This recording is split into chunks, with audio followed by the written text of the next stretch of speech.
Hello everybody, I'm Christos Tzivinikos. I'm a pediatric gastroenterologist from Al Jalila Children's Specialty Hospital in Dubai.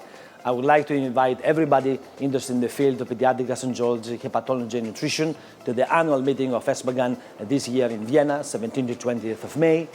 And this year, the scientific committee has put, again, a very fantastic program. You have the opportunity to participate in keynote lectures, symposia, workshop, poster presentations.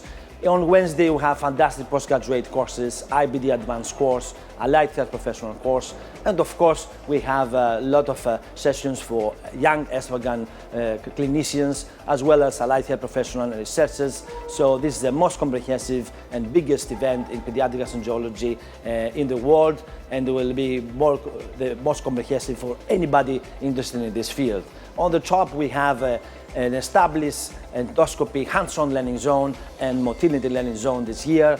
We have teamed up with the European Society of Gastrointestinal Endoscopy, as well the Latin Society of Pediatric Gastroenterology, Hepatology and Nutrition. This is a global event you cannot miss, so sign up and see you in Vienna this year.